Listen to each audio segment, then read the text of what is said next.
Assalamualaikum warahmatullahi wabarakatuh. Selamat siang teman-teman. Jadi hari ini kami akan melakukan wawancara leadership atau gaya kepemimpinan. Adapun tim saya hari ini, saya selaku Bunga Londong sebagai moderator dan ada rekan saya Lestari Bambu dan Hilda Sofia Putri. Dan ada rekan saya yang ada di belakang layar, ada Mutiara.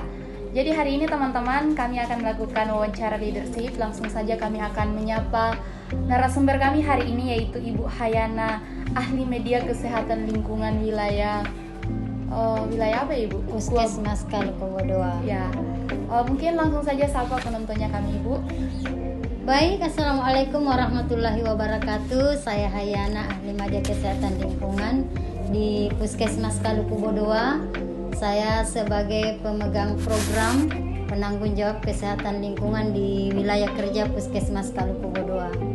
Alhamdulillah untuk Puskesmas Kalukubo II, dia beralamat di Jalan Buta-Buta Cakdi nomor 5A, Kelurahan Kalukubo II, Kecamatan Taluk, Kota Makassar. Untuk Puskesmas Kalukubo II yang berada di lokasi ini, alhamdulillah kami menangani sekitar 6 kelurahan. Jadi wilayah kerja kami itu 6 kelurahan, di Kelurahan Panlampu, Kelurahan Kalukubo II, Kelurahan Bungai Jaberu, Kelurahan Lembo, dan Kelurahan Ujung Pandang Baru. Baik adik-adik sekalian, untuk berikutnya mungkin ada yang perlu diperluas atau dipertajam mengenai ini pertemuan ini. Ya baik Ibu, di sini kami punya beberapa pertanyaan. Tentunya kan Ibu memimpin ahli media kesehatan sebagai ketua pelaksana program kesehatan masyarakat wilayah Kalukubo II. Di sini kami punya beberapa pertanyaan tentang gaya kepemimpinan yang Ibu lakukan selama memimpin sebagai ketua pelaksana wilayah kesehatan. Nah, di sini pertanyaan pertama Ibu, bisa Ibu ceritakan sedikit latar belakang pendidikan sehingga menjadi kepala program kesehatan masyarakat wilayah Kalukubo II, Puskesmas Kalukubo II. Baik adik-adik sekalian, jadi terkait mengenai program kerja kami.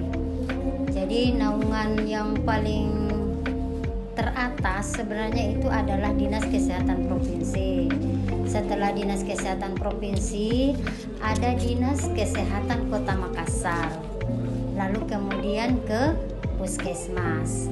Nah, di dalam Puskesmas itu ada program namanya UKP untuk pelayanan dan ada UKM untuk kesehatan masyarakat.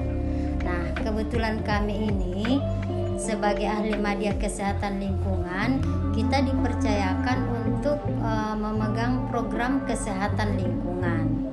Nah, untuk program ini sebenarnya adalah program yang utama, tetapi dia berada di luar. Jadi dia ada namanya istilah kunjungan rumah, ada namanya edukasi di masyarakat, tetapi itu terkait khusus kesehatan lingkungan. Jadi kami ini, pekerjaan kami adalah bagaimana mengontrol keadaan lingkungan sekitar agar terhindar dari beberapa penyakit seperti itu untuk kesehatan lingkungan. Jadi kami itu ceritanya mencegah orang supaya tidak sakit. Jadi kita ini adalah menangani kesehatan lingkungannya. Kan kalau lingkungannya bersih, itu sangat mendukung kita punya kesehatan perorangan atau higien perorangannya. Seperti itu. Ya baik Ibu, terima kasih. Mungkin kami langsung saja ke pertanyaan selanjutnya, terkait Ibu kan bekerja di sektor kesehatan. Apa yang menjadi motivasi besar Ibu untuk bekerja di sektor kesehatan khususnya di wilayah Kalukubo II? Jadi motivasi kami itu sebenarnya sangat singkat, adalah agar tidak sakit, itu saja. Jadi visi misi kami itu melayani masyarakat agar selalu sehat, itu saja. Luar biasa visi misinya dari Ibu. Mungkin lanjut ke pertanyaan selanjutnya Ibu. Ketika Ibu terpilih sebagai Ketua Pelaksana Program Kesehatan Masyarakat Wilayah Kalukubo II, hal pertama apa yang Ibu siapkan? Atau menurut Ibu sebagai seorang ketua yang memimpin staf, hal penting apa yang Ibu yang harus miliki sebagai seorang pemimpin? Jadi untuk jadi pimpinan itu luar biasa gampang ya. Yang rumit itu adalah memiliki jiwa kepemimpinan. Itu yang tidak semua orang punya. Nah, kalau di kami, kebetulan kami adalah untuk kesehatan masyarakat yang menaungi kesehatan lingkungan, otomatis ya dekat banget sama masyarakat. Jadi itu yang paling pertama. Bagaimana mengedukasi masyarakat agar bisa berperilaku sehat. Itu saja, perilakunya dulu. Nanti kalau sudah bisa itu, dengan sendirinya akan berubah. Jadi ada memang tagline itu yang perilaku hidup bersih dan sehat.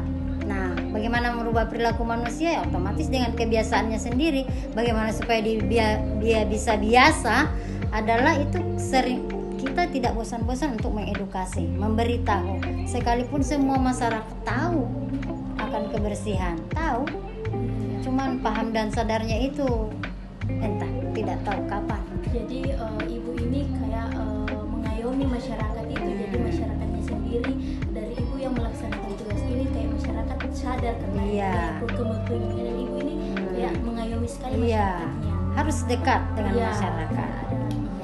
Minimal itu kalau di kami, jadi ini juga program ya, program Wali Kota Makassar itu selalu pakai apa ya namanya, lorong sehat. Artinya disehatkan dulu di lorongnya, nanti pindah lagi lorong berikutnya, akhirnya bisa menjadi satu kelurahan.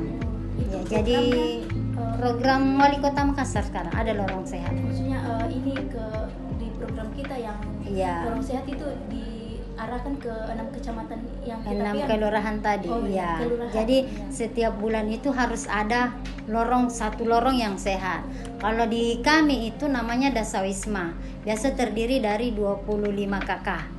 Cukup itu saja dulu. Jadi di 25 kakak ini yang benar-benar kita garap dia, bagaimana dia betul-betul bisa sehat. Jadi tahu bagaimana makan yang sehat, tahu bagaimana bersih lingkungan, minimal tahu buang sampah di tempatnya, tahu bagaimana mencegah diare misalnya, tahu bagaimana kesehatan di rumahnya. Itu 25 rumah itu untuk dasar. Nanti akan bertambah menjadi 50 kakak, menjadi 75, menjadi 100, dan itu harus kita 100% dalam setahunnya. Jadi Ibu, kan misalnya dengan program menciptakan wilayah lingkungannya sehat ini, seberapa sering Ibu bersama relawan turun ke lingkungan? Oh ya, kebetulan di puskesmas kami itu juga merupakan puskesmas nomor 2 terbesar dari 46 puskesmas di Kota Makassar. Jadi seperti puskesmas Kasih-Kasih itu nomor 1. Kemudian kami di Kalukubo II, kemudian di puskesmas Jongaya. Kan kalau di Makassar itu 46 puskesmas. Nah, karena kita terbesar, artinya paling banyak pasiennya.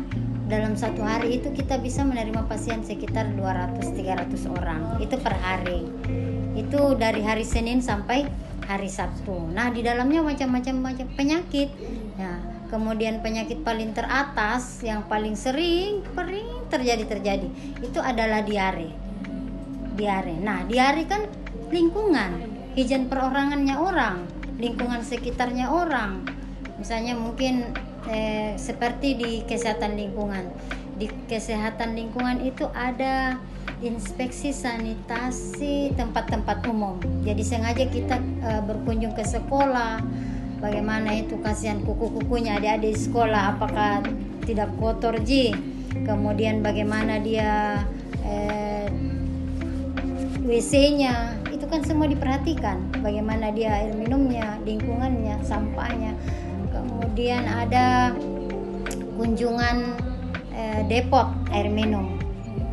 Iya, itu semua kita kunjungi itu. Kemudian semua jenis pangan yang jual-jualan itu juga harus ada higien sanitasi makanannya. Itu dari kami, kesehatan lingkungan. Kemudian ada inspeksi tatanan rumah sehat. Ada juga itu yang PHBS. Itu 10 indikator, sangat banyak di dalamnya itu yang kita lihat.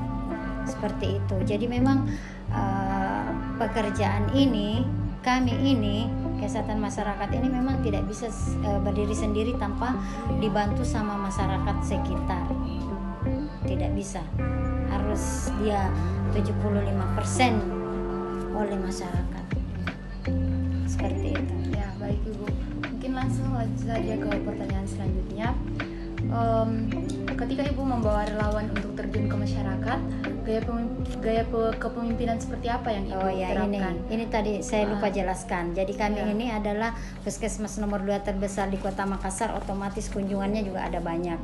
Beberapa kampus juga seperti semua kampus kesehatan yang ada kebidanannya, yang ada kesehatan lingkungannya, fisioterapinya itu selalu berkunjung ke kami.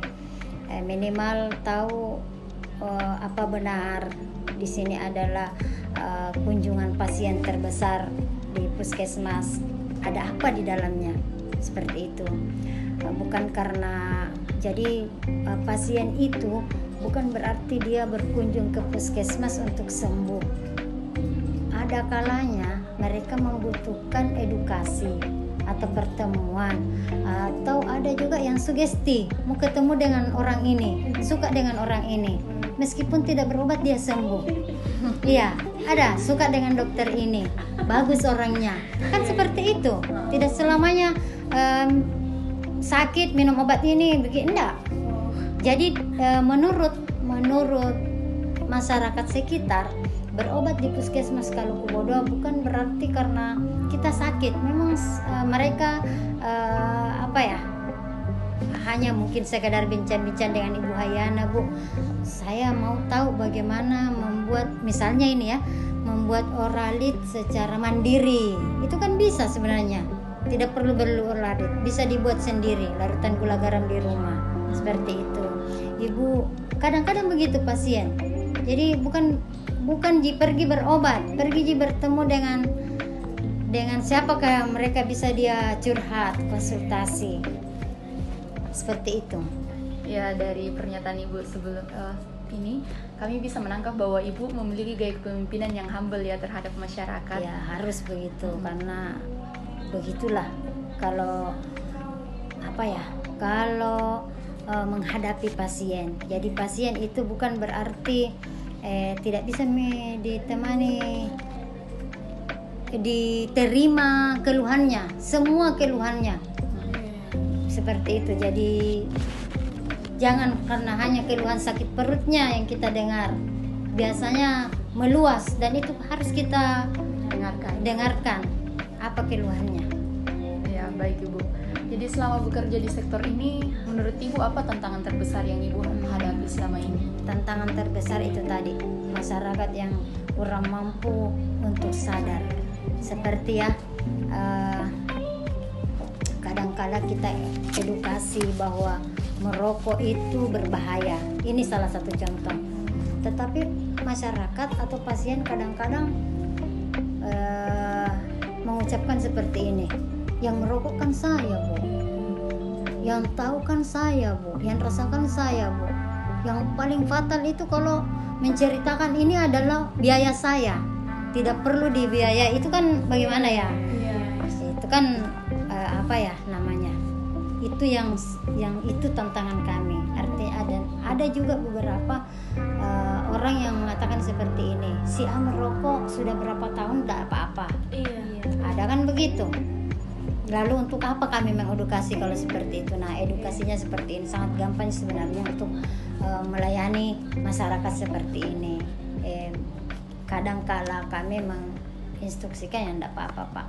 tetap saja merokok, silahkan. Apalagi itu sudah kebiasaan, sangat sulit untuk berhenti, tidak apa-apa. Tetapi kami sarankan untuk dikurangi saja. Iya. Seperti itu. Jadi kami harus selalu punya trik bagaimana mengedukasi, menyampaikan sesuatu yang tidak menusuk. Kan kalau biasanya kalau beda kan kalau terserah bapak lah, itu kan beda. Tapi kalau kita sampaikan seperti ini ya enggak apa-apa, silahkan. Apalagi ini sudah menjadi kebiasaan, sangat sulit untuk berhenti. Tetapi kami sebagai tim medis, tim kesehatan dari Puskesmas Kalukubo II yang kebetulan berada di wilayah kerja Bapak, kami sarankan untuk mengurangi mungkin. Itu saja. Ya, apalagi banyak stigma di masyarakat, merokok mati, tidak merokok mati juga. Iya, seperti itu. Itu yang sulit Seperti dihadapi, ya, Ibu. sangat sulit. Ada lagi seperti di Puskesmas ada program TOS TB. TOS TB itu maksudnya temukan orang yang batuk langsung sembuh. Itu kita. Nah, kalau misalnya orang batuk di lapangan, untuk kami sarankan ke puskesmas berobat kan sangat sulit. Ya, tapi kalau kita sampaikan, coba kita cek sudah berapa lama kita batuk, sampaikan bahwa ini mungkin sangat berbahaya terhadap kondisi kesehatan Bapak. Di puskesmas itu gratis Pak, Ibu, silakan ke puskesmas. Ini berat, tetapi harus sering kita sampaikan. Seperti itu. Ya. Kemudian Ibu sebagai ketua pelaksana program, bagaimana Ibu memastikan bahwa setiap staf yang berada di bawahnya Ibu tetap termotivasi dalam bekerja secara efektif? Jadi kami itu di sini ada kerja tim namanya. Pemimpin tidak boleh berada terus di atas. Demikian pula yang staf-staf tidak boleh stagnan di bawah. Jadi di puskesmas itu kerja kami tim selalu sama-sama. Ke lapangan juga sama-sama, di kantor juga sama-sama. Sehingga ketika kita menghadapi suatu masalah atau kendala baik di dalam puskesmas maupun di luar gedung, itu kita atasi bersama-sama. Jadi solusinya juga kita atasi bersama-sama, pecahkan bersama-sama. Kenapa? Karena di puskesmas itu, di kantor itu sebenarnya dia adalah satu rangkaian rumah yang sama sekali tidak boleh terpisahkan satu di antara yang lainnya. Baik orang tua terhadap anaknya, anaknya terhadap orang tua. Seperti itu. Ya, baik Ibu. Kemudian Ibu, selama program Ibu terlaksana berjalan, apakah Ibu adalah tipikal pemimpin yang kayak terbuka terhadap setiap kritikan atau tanggapan yang masuk ke Ibu terkait dengan program yang dilaksanakan selama ini? Jadi itu adalah salah satu jembatan bagaimana kita bisa memasuki ruang-ruang tiap karakternya orang. Bukan seperti itu. Kapan kita tidak ada ikatan emosional terhadap masyarakat mungkin atau tim kami, itu kayaknya sangat sulit untuk melaksanakan segala sesuatunya. Sehingga apapun itu, ada istilah seperti ini, pahit apapun itu harus dikatakan dengan sejujurnya. Jadi sekalipun pahit, sampaikan, tidak apa-apa. Karena ini untuk memperlancar tugas-tugas kami. Kemudian dalam sebagai ketua pelaksana, apa saja yang Ibu terapkan untuk meningkatkan kemampuan Ibu sebagai pemimpin khususnya di tempat ini? Iya, itu tadi. Jadi kalau di kami itu tidak ada satupun tugas yang harus kita kerjakan sendiri. Tidak ada. Sebesar apapun tanggung jawab kami, sekecil apapun tanggung jawab kami, tetap bersama-sama. Itu saja. Jadi tim namanya. Diutamakan kerjasama. Iya, tim. Jadi kan berbagai macam program ya. Misalnya ada di kami ini kesehatan masyarakat, ada tim kesehatan lingkungan, ada tim khusus gizi, ada tim untuk promosi kesehatan. Tetapi itu adalah satu ikatan Jadi tidak boleh mereka dipisahkan. Ya baik Ibu, kan dalam wawancara ini kita berbicara tentang gaya kepemimpinan. Kalau Ibu sendiri, apakah Ibu punya mentor atau role model dalam memimpin?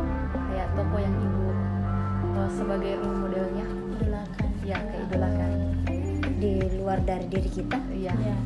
kalau saya sukanya seperti Pak Habibie, Oh iya. seperti Pak JK. Mungkin bisa dijelaskan sedikit alasannya Ibu? Alasan kami itu seperti Pak Habibie kan orang besar ya, tidak hampir namanya mendunia maksud saya. Tetapi dia tidak mengesampingkan keluarganya itu. Iya. Jadi keluarga itu adalah nomor satu. Bagaimanapun hebatnya kita berada di sini, tanpa orang-orang di rumah kami atau keluarga kami itu kayak sangat minim. Atau ketika ini misalnya fondasi keluarga terganggu, maka sedikit besar kecilnya untuk berada di atas itu adalah sangat minim. Meskipun kita raih mungkin, tetapi ada sedikit yang kurang dalam kehidupan.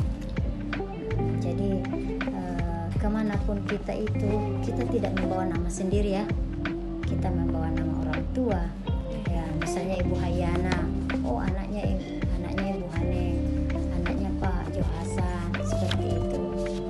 Jadi kita itu bukan membawa nama Hayana saja ya, istrinya siapa, ibunya siapa, anaknya siapa, seperti itu. Jadi untuk berjalan sendiri itu sangat mustahil. Kita selalu membawa nama-nama orang yang paling dekat, orang terdekat, bahkan mungkin nama kekasih. Kenapa? Karena orang-orang yang dekat dari kita itu adalah orang-orang yang menyayangi kita ya. Semua karena disayang, karena apa ya, diperhatikan, sehingga tugas-tugas kami terlaksana seperti itu. Ini adalah Pak Lulu, skip dulu ya. Ini adalah tim kerja kami di ruangan ini. Jadi di ruangan ini saya dengan Pak Sahrul. Pak Sahrul kebetulan surveillance yang baru kemarin beralih menjadi jadi dua. Pak Sahrul ini promosi kesehatan dan surveillance. Ya, itu. Kami berdua di sini di ruangan ini. Bergabung Pak. Pak Sahrul. Halo. How are you? Iya, jadi terkait dengan penjelasan Ibu tadi sebagai role modelnya, kemudian Ibu sepanjang Ibu di sini, apa visi Ibu untuk puskesmas ini dalam 5 tahun ke depan? Oh ya, kalau kami ini alhamdulillah sudah tahun ke-9 ya di sini. Sudah tahun ke-9 di Puskesmas Kalukubo II. Untuk 5 tahun ke depannya itu cita-cita kami lebih terhadap bagaimana menjalankan program yang kami pegang ini lebih maju, kemudian mengikis sedikit masalah yang ada di sekitar program yang kami punya ini. Misalnya kami kan program kesehatan lingkungan, minimal yang tadi saya ceritakan lorong-lorong itu dari 5 tahun ke depan itu betul-betul sudah menjadi 6 kelurahan full yang sadar akan pentingnya mengenai kesehatan full. Jadi bukan lagi per lorong-lorong. Kemarin kan lorong 1, lorong 2, lorong 3 itu menjadi satu kelurahan. Mungkin kalau cita-cita saya ya di 5 tahun ke depannya itu harus full semuanya beres. Artinya Sehingga menciptakan ya, setiap sudut kota Makassar ya, menjadi wilayah yang bersih. minimal wilayah kerja Puskesmas Kalukubo II. Seperti itu. Kan misalnya kepala keluarganya yang kita proses mengedukasi dia menjadi bersih, kan nanti turun ke anaknya, ke cucunya. Dan itu akan membawa-bawa nama Hayana misalnya. Oh, yang kasih tahu ini mengenai perilaku hidup bersih dan sehat Ibu Hayana dari Puskesmas Kalukubo II yang sering datang penyelidikan epidemiologi misalnya bersama Pak Sahrul bagian Promkes. Seperti itu. Ya, Ya, baik Ibu, di sini kami punya pertanyaan terakhir. Mungkin Ibu bisa berikan kami saran atau motivasi sebagai seorang mahasiswa, khususnya untuk teman-teman yang menonton, bagaimana sebagai calon-calon pemimpin di masa depan. Mungkin Ibu punya saran atau masukan kayak bagaimana gaya pemimpinan. Untuk duduk di sini sebenarnya tidak akan pernah terjadi tanpa melalui apa yang kalian lalui. Paham? Ya. Jadi untuk sampai di titik ini tidak akan pernah itu terjadi tanpa melalui proses seperti yang kalian laksanakan saat ini. Jadi kami pun pernah, pahitnya bangku kuliah pernah, bagaimana tidak lulus pernah, bagaimana nilai error pernah. Itu untuk sampai di sini. Tetapi ada saran saya yang pernah saya lakukan itu adalah tidak pernah berhenti untuk belajar. Karena untuk mau belajar, untuk mau tahu, untuk berikutnya itu akan ada titik bahwa kita tidak sanggup lagi. Seperti Ibu saat ini mau sekali, tetapi tidak sanggup. Kenapa ketidaksanggupannya itu berada pada sudah beberapa macam titik yang harus kita perhatikan. Jadi maksud saya begini, kerjakanlah sesuatu itu sesuai dengan waktunya, jangan ditunda, jangan menunda. Karena untuk besok itu lain lagi, bukan hari ini. Hari ini betul-betul milik kami ini, milik kami bertemu, milik kami melaksanakan sesuatu yang hari ini. Kalau mungkin besok bisa juga, tetapi ada istilah terlambat. Bukan waktunya itu, ada lagi yang baru, ada lagi. Dan hidup itu adalah masalah. Jadi yang tidak lulus itu bukan Ayan di kampung, Anda ini. Karena Anda yang melaksanakan. Jadi kerjakanlah sesuatu itu dengan benar, dengan tepat, sesuai dengan apa yang kamu inginkan, apa harapan kamu. Seperti itu. Jadi kamu puskesmas yang lebih baik. Ya. Kalau saya begitu. Jadi untuk semangat sebenarnya hari ini ada. Hari ini milik kita, semangat kita, punya kita. Kapan Anda tidak mengerjakan apa yang seharusnya Anda kerjakan hari ini, maka waktu akan berputar dan meninggalkan itu. Tidak mungkin kembali hari ini. Tidak mungkin kembali. Besok lain lagi. Mungkin saya boleh bertanya. Kalian ini hari ini di sini ya? Apakah besok mau ke sini lagi? Belum tentu. Kenapa? Karena pekerjaan ini sudah selesai, dianggap selesai. Apapun manfaat yang kamu dapatkan hari ini, itulah yang terjadi. Dan ada lagi, kegagalan hari ini, kalau kamu mau ulang untuk besoknya, itu kan mustahil. Tidak ada orang mau seperti itu, jatuh pada lubang yang sama. Tidaklah, otomatis meningkat untuk hari besoknya. Apapun kegagalan hari ini yang terjadi, tidak boleh terulang besoknya. Harus dihapus atau ditinggalkan. Yang kamu harus pikirkan bagaimana meninggalkan itu dan meningkatkan sesuai dengan cita-cita kamu. Seperti itu. Itulah aku. Baik Ibu, luar biasa sekali sesi wawancara kita hari ini.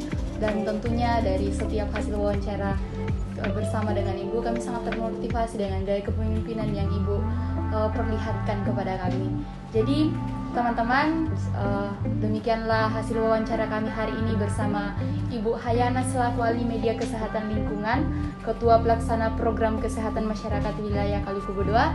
Dan tentunya kami mengucapkan terima kasih Ibu untuk jika ada kesalahan kata atau kekurangan yang kami bawa selama proses wawancara, mohon dimaafkan. Ya, terima kasih banyak adik-adik sekalian, dan semoga apa yang kita lakukan hari ini bernilai ibadah di sisi Allah Subhanahu wa taala. Ada lagi akhir kata, lakukan segala sesuatunya itu dengan cinta. Ya. Terima kasih. Assalamualaikum warahmatullahi wabarakatuh. Waalaikumsalam. Karena dengan cinta saya